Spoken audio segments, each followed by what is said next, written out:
સુરતના કાપોદ્રા વિસ્તારમાં વહેલી સવારે ભીષણ આગની ઘટના સામે આવી। રચના સર્કલથી આગળ ગૌશાળા પાસે ભરતનગર વિસ્તારમાં આવેલા મારુતિ ચોક નજીક વહેલી સવારે આગ લાગતા હડકંપ મચી ગયો હતો। આગ એટલી વિકરાળ હતી કે ફાયર બ્રિગેડ પહોંચે તે પહેલા જ એલપીજી સિલિન્ડરનો વિસ્ફોટ થયો, જેના કારણે આગ વધુ ફેલાઈ હતી। તો આગમાં 2 લોકોના મોત થયા હતા, જ્યારે રેસ્ક્યુ કરાયેલા 11માંથી 9ની ઈજાઓ થઈ હતી।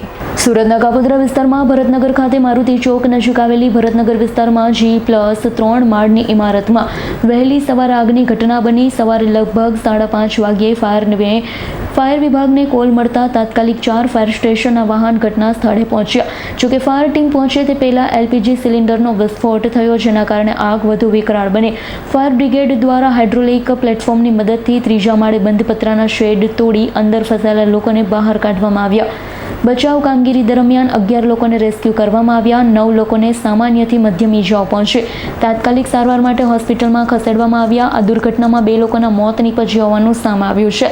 ફાયર વિભાગની કામગીરી દરમિયાન 8 એલપીજી સિલિન્ડર મળી આવ્યા, જેમાંથી 2 સિલિન્ડરમાં વિસ્ફોટ થયો હતો। બાકી સિલિન્ડર ફાયરે કબજે કરી પોલીસને સોંપ્યા છે। હાલમાં ફાયર વિભાગ દ્વારા આગ પર કાબુ મેળવી લેવાયો છે। સમગ્ર મામલે પોલીસ દ્વારા વધુ તપાસ હાથ ધરાઈ છે।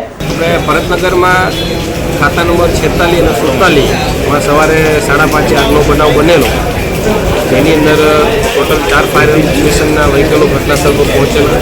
ઘટનાની ગંભીરતા જોઈ સિનિયર અધિકારી સહિતની ટીમ ઘટનાસ્થળ પર પહોંચી ગયેલી અને ટોટલ 13 પર્સન અત્યારે હાલમાં તપાસ કરતા જાણવા મળેલ છે કે 11 પર્સન ઇન્જર્ડ છે અને 2 પર્સન ડેથ થઈ ગયેલ છે।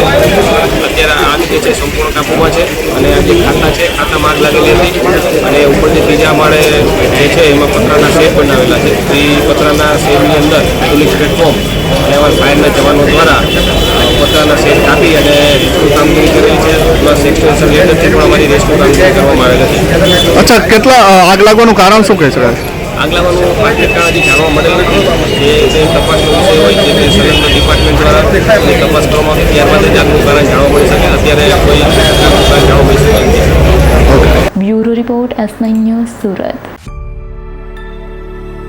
અમારી તમામ માહિતીથી અપડેટ રહેવા માટે જોડાયેલા રહો S9 ન્યૂઝ સાથે।